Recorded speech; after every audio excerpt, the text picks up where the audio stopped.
Hello, and thank you for your interest in our webinar, Practical Solutions to Support Students and Build Community Online. This webinar today is sponsored by InScribe, which is a digital community platform for higher education that helps connect students with peers, faculty, and staff so they can ask questions, find answers, and build the relationships that will help them succeed in school and beyond. So unfortunately, technology is not always our friend, and on the day of the webinar, it did fail us, and the webinar itself failed to record. But we were able to get our hands on some of the audio, and so we have put together this resource, including sort of a combination of speaker notes and audio from the session, and we hope that you find it valuable. To kick off, I'll just introduce myself. My name is Katy Kappler. I am the individual moderating the webinar today. So I am the co-founder and CEO of InScribe.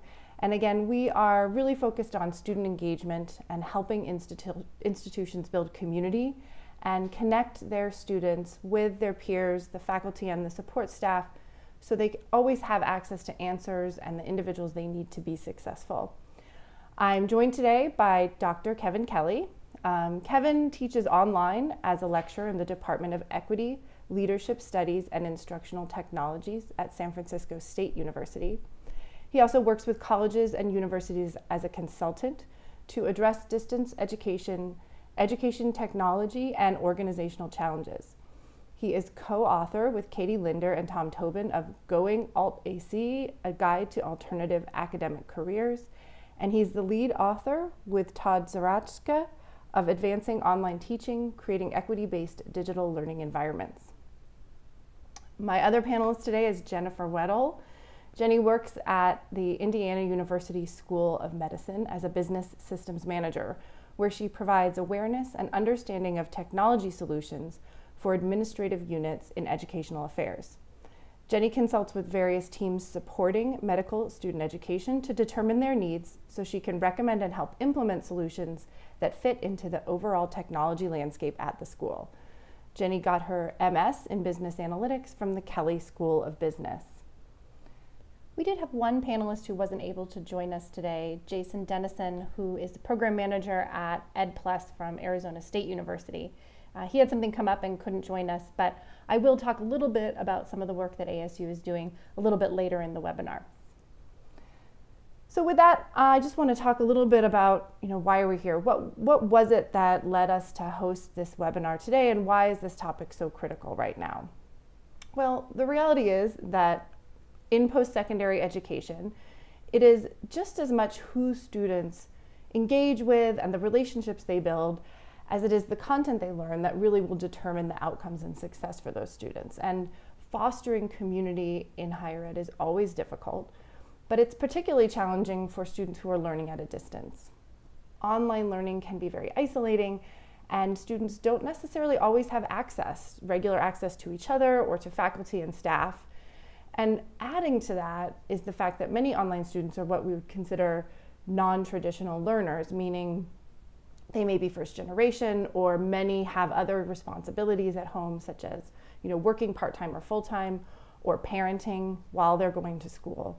And the reality is these students need even more help figuring out how to navigate the complexities of higher education, or having flexibility built into their schedule so that they can adapt and find ways to engage that really align with not only their interests and goals, but frankly also their very busy schedules.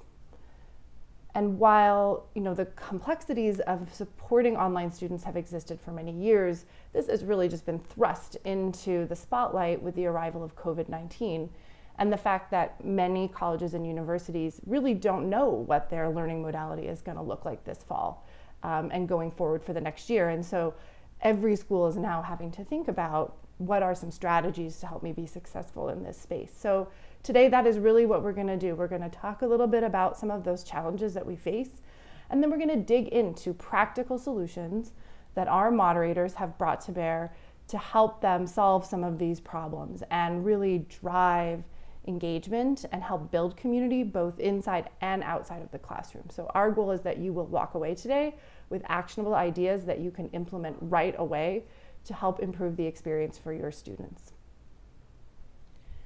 The first question that we put to our panelists is, what's the context in which you're working with students online? What are some of the projects or the experiences that you've had that you bring with you today and that you want to reflect on today? Unfortunately, this is one part of the webinar that didn't record, so if you click through, you can see some of the speaker notes that we were able to capture and learn a little bit more about the work that Jenny and Kevin do every day.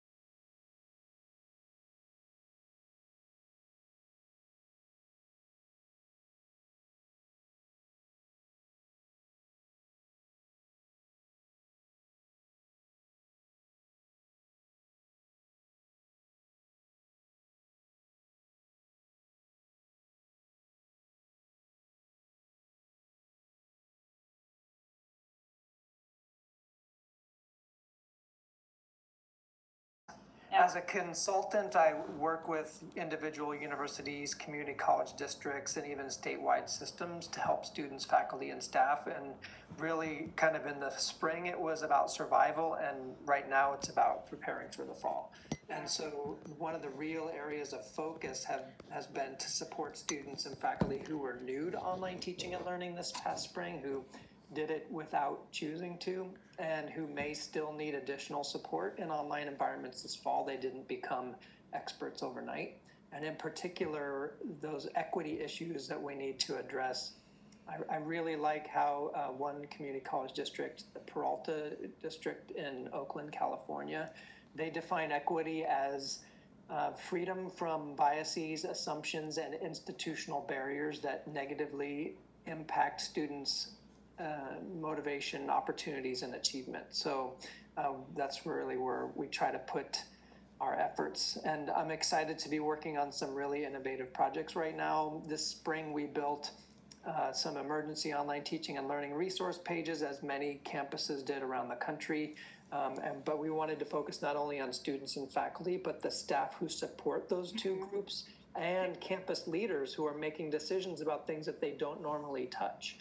When you have a vice chancellor or an associate vice president say, I've never used the learning management system, I stopped teaching 15 years ago before our campus adopted one, then they need to really be brought up to speed, and they're relying on people like Jenny and others to help them out.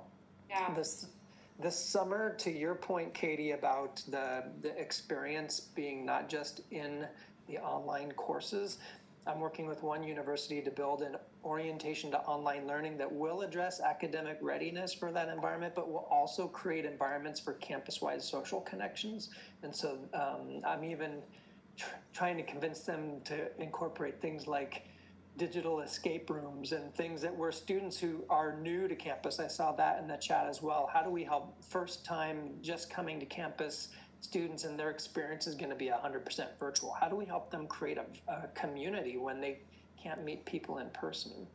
And so I'm sure we'll get into more as we go through the different questions, but again, there's just so much to do and not much time. So lots of challenges that we're all facing, right? That can feel a little daunting and a bit overwhelming at times. But I mean, I do think there are some good solutions out there. You guys mentioned a few of them, and in retrospect, we should have set up a poll of sorts to kind of gauge from the audience what modality they're looking at for the fall. So, if you think about it, drop in the chat whether you know, or, if you think you're going to be in person, online, or hybrid. But we'll assume that for the majority of you, it's going to be some mix of those things. Going forward then, so we got a great set of challenges that we're facing. I'd love to move to the next question and learn a little bit about some of the specific tools and techniques you're bringing to bear that are helping you solve these challenges. So we can move forward to the next question. Great. And then Jenny, I'm going to have you go first, and I think we do have a couple of screenshots of some of the stuff that you've been trying, so we can just prompt when you want to move forward and take a look at some of that. Great, that sounds wonderful.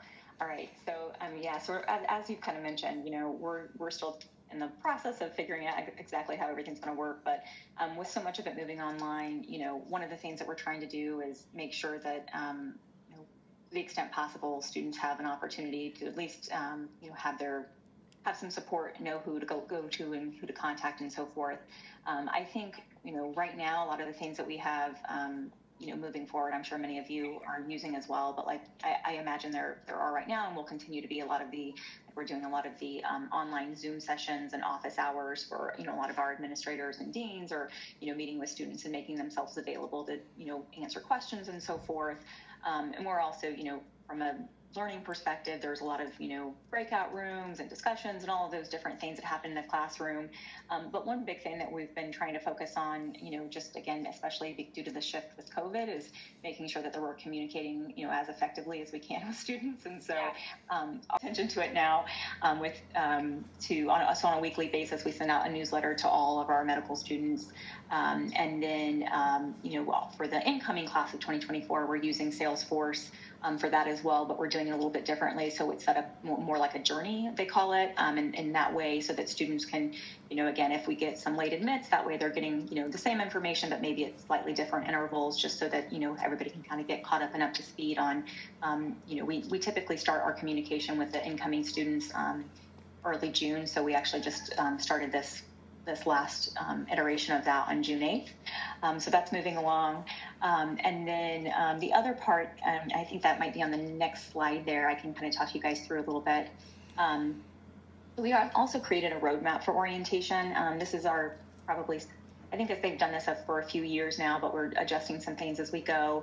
But this is one of the ideas where this is a non-academic course. This is really just a place where we've put a lot of content together, resources, as well as a lot of the, pre-matriculation type activities that need to occur, certain things that they need to get set up, or, especially in our case, so maybe they have to order medical instruments. I mean, there's a huge laundry list of things they have to do. On the next slide, actually, that shows you just one example of one of the modules. So the idea being that, for that particular week, or I think this might have been one of our intro, the early weeks, we might have already opened up to students, but, so telling students how do you navigate through Canvas? We actually, highlight in pretty great detail about Ask MSC, which is actually one of our InScribe communities that we're using now. And then we talk about, introduce them to some of the orientation logistics and how to use, the site that we're telling them to, for the next couple of months and everything to get ready. So that's just another option, or, another thing that we've been doing. But, I'd say mention as well that, before the shift with COVID, one of the things, we started using InScribe. I think we actually launched our site officially or the community in February of 2019. So it's been a little while, but we've certainly had some lessons learned, some things that work well, some things that don't. But, the primary purpose of that community for us has been to allow our students a way to ask questions, directly, ask questions on any matter of subjects. It's our student affairs deans that are the ones, as well as some operations staff that help support that as well. But they're the ones that are primarily answering the questions. So they're the moderator faces for that community. But the nice part about that is we were able to address quite a few issues that we had been having otherwise just through that implementation. So, I think the one, and, continues to, I think it would continue to happen, pre-COVID or post-COVID, but it seems like, students are always seeking information. And so in the absence of, good and reliable information, we would find that, information would show up, outdated or incorrect details would show up on places like, Facebook pages and GroupMe threads and all of these different things. And so we tried to consolidate all of the questions so that people can can have a quick way to get that information and get answers to all their questions. And then the other big piece, I think, was that I don't think that students really knew always who to ask the question of, because, even within our medical student education group, from a staff perspective, we've got curricular affairs, we've got student affairs people, we've got different administrators and the technology piece of it. And so, again, it was kind of a way to centralize that. And then I will mention as well, I think it's kind of a bonus in our case, but a lot of, our students, because we're 9 campuses, we're one of the largest medical schools in the nation. And so one of the things that was a challenge was, even just from a, from a, I guess, visibility perspective of, for our deans and so forth, like they know who our student affairs deans are. And so one thing that's been really helpful is then being able to know like who the moderators are, and get a better sense of who's asking their questions and so forth. And you can see on the example here, the screenshot here, this is on our MedNet, or like our internal web page. And so in this case, we have our Ask Medical Student Education, our InScribe community. We have it linked out from, we allow for like guest users as well as, authenticated users to join us. And primarily that's because it could be, maybe a student who hasn't been admitted yet has a question, or those students who are admitted but haven't got their IU credentials set up. And so we have it, sort of a web page set up, and that's just one way that they're accessing it now. Awesome. I mean, so many great things in what you're doing. I was trying to create a small list so I could highlight them again. But first of all, I think a lot of people are facing, an online orientation experience this fall. So great to see what you did with that course and kind of guiding students through a lot of the check boxes that they need to hit. I love the newsletter idea. I think people underestimate sometimes what a little bit of outreach can do and how far that can go to help students just feel grounded. And then I know if you jump to the next slide, I think it'll actually show an example of their MSE inside of InScribe. I know that this has been a big success for you guys. And one of the things you mentioned, I think I saw it in the chat too, is sometimes students will, in the absence of something like this, turn to Facebook or other social tools to try and have the kind of Q&A and conversation. And what we hear sometimes is it's just kind of hard to manage in those environments. You're not really sure what the students are asking. The right people might not be there to answer. And so having something a little bit that you can control a little bit more tends to be a little bit more successful on both sides. Yeah. So that's excellent. Kevin, so Jenny has this great perspective of sort of outside of the classroom, administrative and program level support. And I know, Kevin, you've done a lot to think about inside the classroom. So love to hear some of your tips there. Sure, and I think the next slide may get us started. But before we jump into specific tools, I wanted just to touch on a couple of the core values that undergird the whole thing. Echoing Jenny's concern that sometimes students don't know who to ask, especially the first-gen students. And sometimes they know who to ask, but they can't easily find that contact information that's hidden away several clicks down the rabbit hole. And so in a course environment, and even outside a course environment, I try to make it really easy to find the resource that are needed in a just-in-time basis. So for you teachers out there and the participants, think about how you might add to the instructions for an activity. Hey, if you're writing this essay and need help with the research component, here's how you can connect with a librarian without coming to campus. If you're having a hard time with the writing, here's how you connect with our online writing center. Mm-hmm. Hey, if you're doing these STEM problems, here's how you connect with our online tutoring service that we started. And so putting that right in the instructions so students don't have to go back to the syllabus or some page in a resource area that they only look at once a semester. But really think about it as a just-in-time approach to supporting students. Also, again, because I've been working on that rubric with the community college district on equity, how do we infuse equity into our courses and our institutions? That includes things like reliable access to devices and the internet. If you're looking at the student surveys around the country right now, between 20 and 25% in every survey shows that students don't have reliable access to the internet. They may not have access to a device at any given time because they might be sharing with family members or just only have their mobile device. In some cases, as LaWanda Miller from NYC College of Technology brought up in the chat, we need to support our students who are differently abled. So making sure that we're making all of our resources and activities accessible and addressing the needs of people who may not be able to use the same technologies. And so that's why I'm a big fan of Universal Design for Learning, which prescribes having multiple pathways for students to reach the learning objectives. And then the equity also includes things like fostering connectedness and belonging. And I know that's a huge aspect of building a community, whether it's in a course or outside of a course, and making sure that all identities and backgrounds and cultures are respected. And I know right now the country is grappling with that. And so how do we create safe environments for students to interact with one another and to support each other? And so those are just, and then flexibility, because we have students working full-time or have other obligations like taking care of family. And so they may need asynchronous pathways to connect with other students, with me, the teacher, or with other people on the campus. So these tools here in my class is called How to Learn with Your Mobile Device. So this could be a really long list, but I just picked a couple to give some ideas. Google Apps are free. And so, I use a chance for students to find study buddies in their time zone or in their geographic area if they're able to meet in person at that point in time, and what days and times of the week work well for people who are working or not. I use Google Docs for students to collaboratively share their online learning practices. So those online veterans, so to speak, the students who have taken 5 or more online courses can help those students who have never taken any.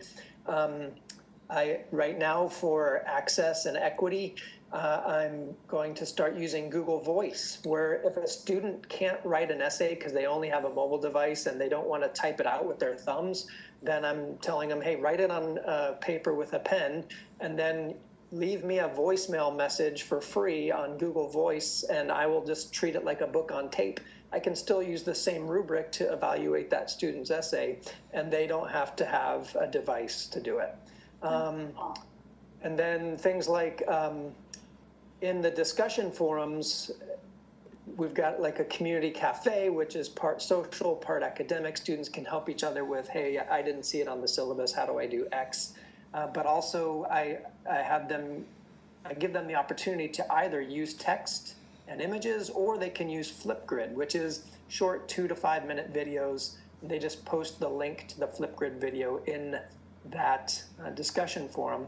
That's a way to create a sense of humanity because we can get very faceless very quickly in these learning management systems where you're just sending text messages back and forth.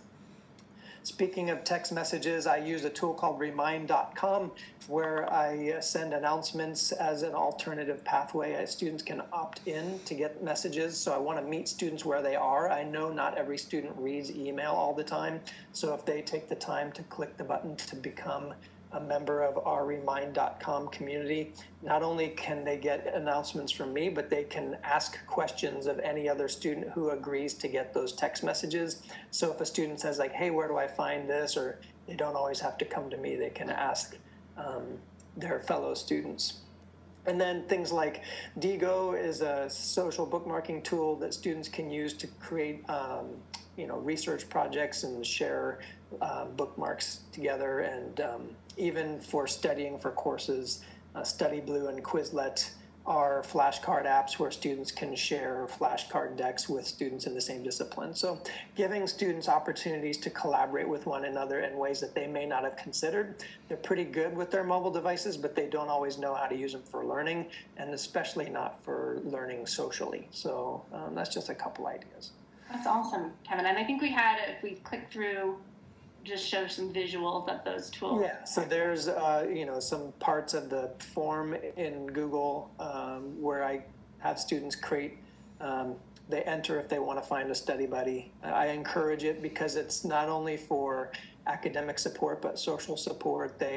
That's a sense of motivation and accountability when you're sitting with someone. I do something called work sprints on Zoom, where it's just an open time period and 30-minute blocks where students state their intention of what they're going to accomplish that half hour, and then we work in silence for 30 minutes and then report how we did. And the students who did it last semester reported that they felt it was the most productive study time they'd ever had because they'd told everybody in the room what they intended to do, and they felt like they were in a library setting, sitting quietly, working with others, and they felt that sense of community, even though nobody was talking. So, Awesome. And on the next slide, I think is just a picture of the remind.com. Sounds like we have a couple of users, Remind users in the chat over here. So you've got some. Oh, there you go. There's Julie. Yep. Got some promotion on that. That's excellent. So lots of, there's a laundry list, as you said, of tools that are out there. But I think it's good to hear from you. These are some specific ones that you've used and that you've had success with. And from the way you describe it, probably not a huge lift to pick it up and experiment with it.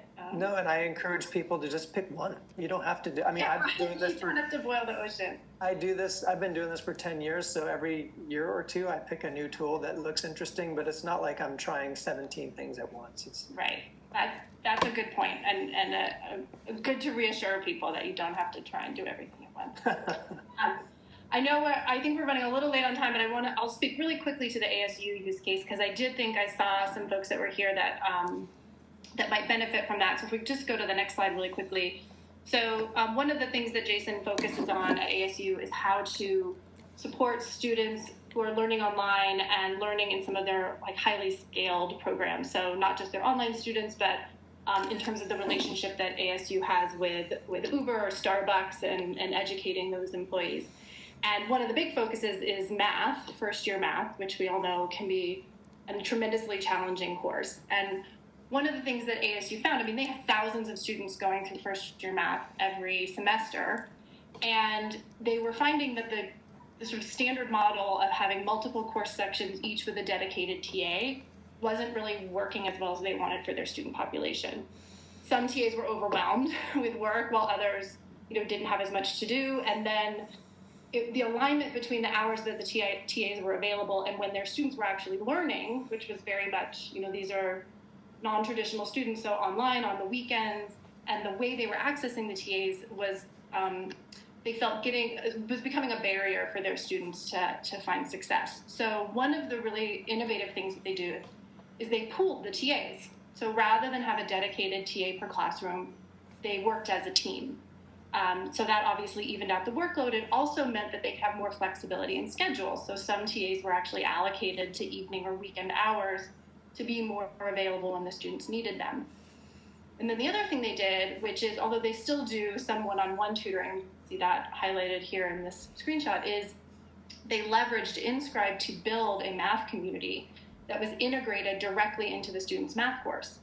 So when the student was doing their learning or practice and they got stuck, they had one-click, 24-hour access to this community of peers and where the TAs were, where they could go and ask questions and get help. So it helped smooth the process of students getting that access. It created more opportunities for asynchronous communication. And it also meant that the students could see questions that other students had. So that was great for the TAs. They saw a big reduction in the number of duplicate questions that they were trying to manage. But also what we heard from the students was how much they really enjoyed seeing the questions that their peers had. And really, that kind of broke down into three ways. One is, it was kind of a confidence builder, honestly, for students who felt like they were the only one that didn't get it, to be able to see, there are other students that are also kind of struggling with the same stuff. It gave them easier and faster access to information. So if their question had been answered, they could find it right away. And they would find questions where they thought they knew the answer to something, but when they saw the questions that other students were asking, it was kind of an aha moment that oh, maybe I don't quite understand this as well as I did. So this has been a huge success for them, just in terms of getting students faster access to information, faster access to support, but simultaneously making their support team more scalable and cost effective as well. Great. So and just to clarify, because I just saw some of the chat, this is actually a screenshot of the InScribe platform. So it's branded for ASU. This is their math community, but this is the experience that their students would find when they come in and be able to browse different topics and things related to their math course. All right, so we've been talking a lot. Let's let our audience participate again. And that is, you've heard a lot of stuff from us. Sounds like we have a few people in the audience who are using some of these tools. But if we just jump to the next slide, we'd love to know, what other tools are you guys using? And what has been, if you want to answer, what has been your experience with them? Are there other things that you would recommend to the other attendees here that you think would be helpful? And I think we've already talked a lot about it, so I'd say we could come up with some other tools and techniques, but we have mentioned, I think, so a Pointlet for scheduling, somebody has suggested. I don't know if Kevin or Jenny, if you're familiar with that tool. No, I'm going to have to look it up after this talk. So. Calendly, yes. I also use Calendly in my personal and business work, and it has been a total time saver. I love that tool. I'm sure everybody is using their LMS in some capacity.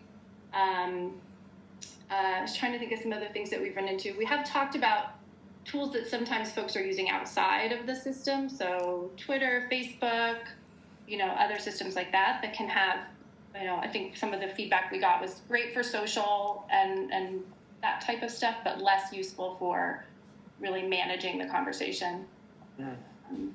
I see Padlet as well, and a good question from Yesenia about virtual attendance for things like new student orientation. Yeah. It depends on if you're having it meet synchronously, in which case you might want to follow the same strategy that Katie mentioned from ASU and have some different time slots, some nighttime slots, some weekend time slots for those students who are working or taking care of family members and can't get on a meeting during the day. Yeah, that's a great suggestion. One other thing we've heard about orientation, which kind of follows what you're saying, Kevin, is rather than have it be a point in time, have it be sort of an ongoing experience that people are interacting with over the course of maybe a month or two. There's probably some stuff you really need to get done in those first few weeks, but making it an ongoing activity can sometimes encourage people to stay engaged. And actually that leads really well into our next question. So keep putting your ideas into the chat. But both the question about orientation and a question from Julie, how do we get students to participate? So we've got all these great tools and we've got all these great places for them to go. Any thoughts about how to actually get them to go there and be active? Jenny, you want to lead us off? Sure, that sounds great. Well, I'm going to talk primarily about our experience with, with using the InScribe platform for Ask MSE. I would say that first and foremost, just being, deliver, whatever it is you're, in our case, we really wanted to make sure that we were telling students like, hey, we're going to answer your questions quickly. I think amongst students, word tends to spread quickly. So if they see it as a valuable tool and like, hey, I'm, when I, pose a question here, I'm getting an answer, within 24 hours, or we tried to do far less than that, especially initially. But that I think was, meaningful in helping them see the value in it versus, if they could, versus just emailing, someone that they know and then someone, they get passed along and so forth. And so I think that, is one thing to definitely keep in mind is, try to be timely, but also I guess from our perspective, one thing that was really useful is just, making sure that behind the scenes that we had a smooth process so that we could actually deliver on what we said as far as timely responses and everything. So, behind the scenes, I mentioned that it's primarily our student affairs deans who are weighing in and, typing in the responses or, it's, coming from them. But, oftentimes the questions could really be anything. It's, how do I order this? How do I, where do I go for this? Or, which office do I contact for these different things? And so we had, sort of behind the scenes, we have different flow charts of like, if the question's about this is who they could go to get those answers, again, and then also making sure that we let, folks know that those questions were coming, and that we had, as we, developed, start using the InScribe community to make sure that they knew, hey, when these questions come in, make it a priority so that we can get them quick answers and everything. And, overall, I think just planning ahead to make sure that the students have, a good first experience, with it goes a long way. But I think the other part, you had mentioned, Kevin, about the sort of just-in-time approach to, having that support available. And for us, I know that we saw a big increase in site usage once we realized, like, it's not enough just to say, hey, it's out there and there's this website where you can find it. It's like we need to make it front and center so it's easy for them to ask those questions, because having them have to go to a website and find it or search for it is no different than, saying, figure out which, who amongst a sea of emails to email to try to get a response. And so, right. Yeah, so we actually, as part of our, communications on those weekly newsletters, on various communications that go out, we have a link to the Ask MSE community, and so that they can, they have quick access points to go ahead and, either ask a question directly or search the community and so forth. And so I think that's been really helpful. And then, we actually only have we've got plans right now to move forward. One use case I'll just mention really briefly that we're planning on using is that we've got 9 Canvas sites for the same course. That's Canvas is our LMS, and they all go for this, for a single InScribe community that we're going to start directing them to. And one of those use cases that we're going to, that we're trying to work through now is that, if they're moving toward a single lecture model, especially now that everything's online, whereby, we could, you could have your discussions within Canvas, but there wasn't really a nice way to bridge those 9 communities together or those 9 different campuses. And so we're going to use InScribe to, have basically where a student could, they can ask questions about a specific lecture or, specific topics. But the other nice part about that, which some other platforms couldn't do, is that it also really organizes the content in a great way, I think, for the moderators and for our faculty members that are teaching those courses on the academic side. And then one of the courses we had, again, on the academic side, we had one of our courses that had tried it out. We actually didn't start it off at the beginning of the course. So it was sort of like, oh, we should incorporate this. And so, again, we didn't have a ton of traffic right away, but, we had just been brainstorming about, again, how do you, we didn't want it to be, again, it was the idea that they could ask the expert or they could ask questions about the course logistics and all these things. And they weren't getting a lot of student participation initially, just because I think maybe students saw it as like one more place that they had to go to, to ask questions versus, why can't I just email the site director on my campus or whatnot? And so they talked about, again, for the next go round, the next version of this, having, maybe putting making sure that they're putting some higher value content through the community. So, I mean, not that they're going to give away, test exam answers or anything like that, but just giving them, maybe access to tips and making sure that they're, incorporating it as part of their, as part of the course rather than just sort of as a standalone, here's an option, that's not really being promoted for you to use as, as an alternative. And so those are some of the things that have been helpful to try to get our students engaged.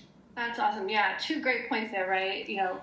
Make sure it has value for the student, which seems obvious, but I think sometimes, can get lost in the shuffle if you sort of think through the lens of what the student's really looking for and needing, and then, be committed to it. So if you're going to ask the student to be participating and be active, make sure that the team that's asking them to do that is also there to participate and be active. Kevin, what would you like to add? I just got some kind of core ideas around getting students involved in these digital communities.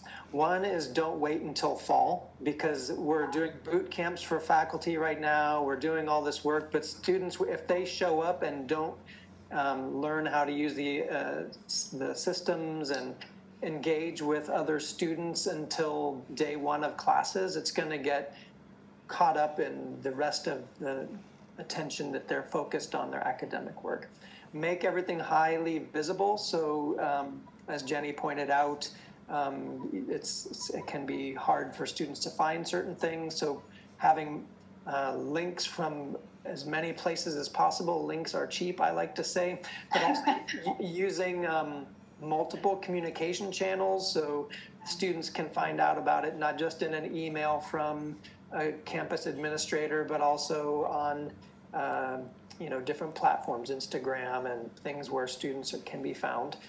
Spreading out the load so that, to Yesenia Cadena's point about participation, have different pathways. So students, if they can't make it in person, is there an asynchronous pathway for them to watch a recording and participate in a Flipgrid conversation or a discussion forum? To Eric Lagali from WGU, his question about who should be facilitating some of these things, I say include students in the entire process, creating, managing, promoting campus community environments, and then again, making them safe places for students of all identities, cultures, and backgrounds. If you've been looking at these nationwide surveys that students have been taking across the spring, student groups like non-binary students, students of color, students with disabilities, they're not feeling as supported by our campuses, so make an extra effort to find out what those students need.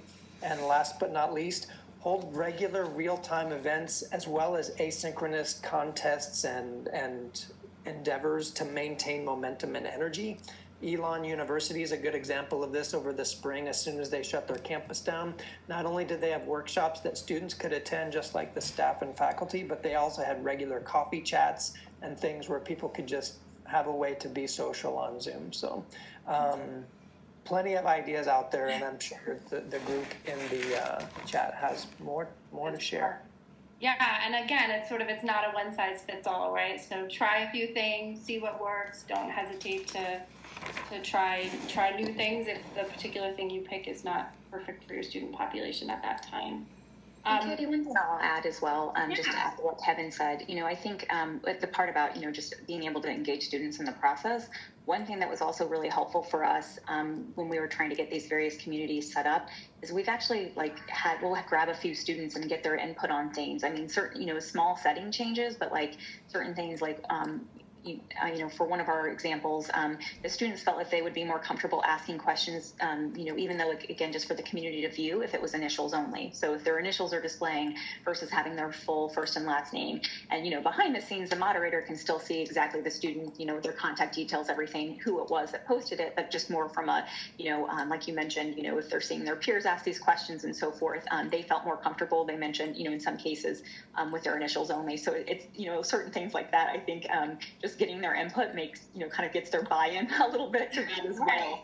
And then, also bolsters their use, I think, a little bit. So. Yeah, that's excellent. Yes. Don't forget to just ask them, what do you need and what would help you be more successful? And to your point, sometimes small changes can actually make a huge difference in terms of the student's interest and comfort level in participating. So I know we're going to run on time pretty quickly here. So I do want to give an opportunity, though, for Jenny and Kevin to talk a little bit about so if we just go to the next question, how you think about success. So do you set up these tools? What are some of the things that you look at that would tell you whether they are working or not? And I think, Jenny, you have we'll let you go first because I think we have a slide. Well, actually, Kevin, you go first and then we'll jump into Jenny's slide. Sure, yeah, I can go quickly. Some of the things that other people probably use for the emergency online teaching and learning resources, for example, we were looking at number of page visits and the feedback. We would create forums to say, what are we missing? Trying to get that real-time support so that if something's missing, we don't find out about it 3 or 4 weeks later, but 3 or 4 minutes later, and see how responsive we can be. I keep saying that we need to be more concierge-like. The students get redirected a lot. Hey, you need to be talking to Katie, not to Jenny. And so then they get shoved around. If you're like Zappos, where the CEO said, hey, I want to be able to call any time of day and get the best sushi place in Toledo, Ohio. And he does that to test the staff and make sure they're answering any question that comes in. So whatever my students ask me, I help them find the answer instead of redirecting them. We're all going to call Zappos now and ask an absurd question. There you go. Tell them I said hi. Since training faculty to use the equity rubric as part of a grant project, we're not only measuring the number of faculty who go through the training, but also how many courses they're redesigning. And in the fall, we'll survey their students to see what they think, see if there's an impact on success and retention. And then for things like the orientation to online learning, we'll be taking a look at participation rates and also satisfaction rates with surveys and kind of a plus delta, what worked and what would you change so that we can keep improving. That's awesome. Yeah, that totally makes sense, right? And again, sometimes it's just about asking them, did it work? As one component, certainly not the only one. If we go to the next slide, I think, Jenny, you love to hear your thoughts, and then you can actually speak to this. Yeah, of course. And so, I mean, just in general, as far as measuring effectiveness or success goes, I think sometimes those are, trial and error. It can be an ongoing process trying to figure out what's going to be, how you can really measure those things. I know from our perspective, we have some, maybe indirect ways of measuring things as well. Like the Association of American Medical Colleges, the AAMC, puts out various, not mandatory, but surveys that go to all students, all medical students, at different institutions. And then we also have some internal surveys that we give our students as well.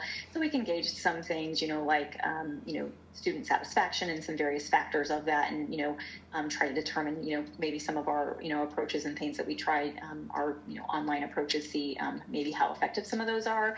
But these are actually the metrics from our Ask MSE community. And so, sorry. That was so perfect. And those are my kids upstairs. Soundtrack to my life these days. Yes. So anyway, this is their Ask MSE community, and they have, you can see on the green line here are the questions viewed, whereas the line that you can hardly see at the bottom, those are actually our questions posted. So you can, again, there's not tons of questions posted. We've had it from the last June until now, we've had 206 questions that were posted to our site by students. So a decent amount, but I mean, again, not like an overwhelming number to manage or anything like that. But I think what's really meaningful, from my perspective anyway, is seeing the number of question views. And you can see, I mean, we've got a lot of, the peaks and valleys and all of that. And some of that's because, also we're promoting it with the newsletter. So each week we might see a little bump and everything. But especially since like around, the time that, students started leaving campus due to COVID and everything else, we see a huge incline as far as number of students that are, viewing questions. And so from my perspective, I feel like, they're really making use now of the knowledge-based piece of InScribe. And so it's not just, not just using it as a tool just to ask questions and get answers, but also really benefiting, hopefully, from what some of their peers might already be asking and, some of those answers that are out there. That's excellent. Yes, like you can see the giant curve as soon as everybody went off campus too. And so the utility of this for students who are at a distance, I think, is really highlighted in some of those statistics. And with that, I would like to thank all of our panelists for their participation today. And I would like to thank all of the attendees and you for watching this recreation of our webinar about helping students stay connected and build community when learning online.